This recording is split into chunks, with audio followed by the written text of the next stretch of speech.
Hi, I am Pastor Rich Warnecke of Christ Lutheran Church in Pewaukee, Wisconsin, and welcome to our Friday devotion.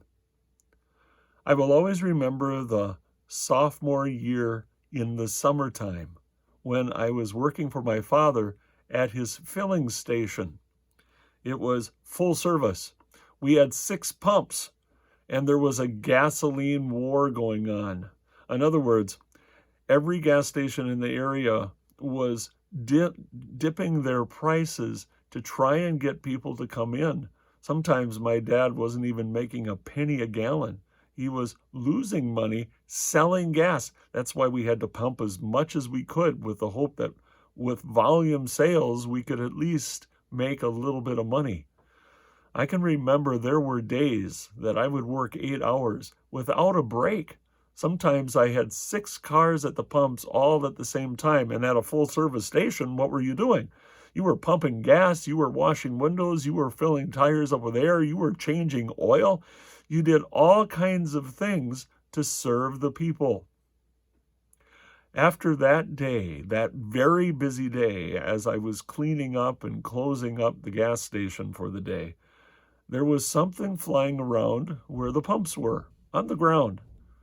And it was green, folded.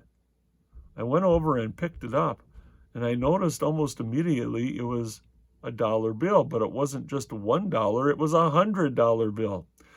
My dad drove in, and I handed him the $100 bill. He put it in an envelope with my name on it, the time that it was found, and he put it next to the cash register.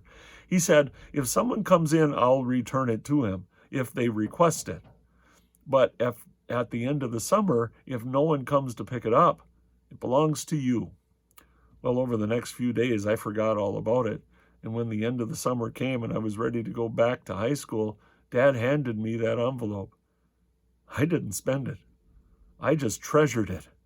I put it next to my mirror in my bedroom, and I remembered that day how hard I worked and what a joy it was to find a pretty cool piece of treasure. Today, Jesus is going to teach us 2 parables about the greatest treasure ever, and it's not a $100 bill. It's something that's much more valuable than that. It's the treasure of the kingdom of God, the treasure of the gospel of Christ. God's kingdom is right in our hearts. That's where Jesus rules, and the way that Jesus rules in our hearts is through the power of his word. And in that word, we learn of what Jesus Christ has done for us. With his life, death, and resurrection, we now have full and free forgiveness. Heaven is ours, and one day, Jesus will come home to take us home to be with him, where we will sit at his side and rule with him forever. Not because of what we have done, but because of what he has done for us. He lived, died, and rose again, and he has brought us to saving faith through the power of that word. This is what Jesus says in 2 parables about the greatest treasure ever.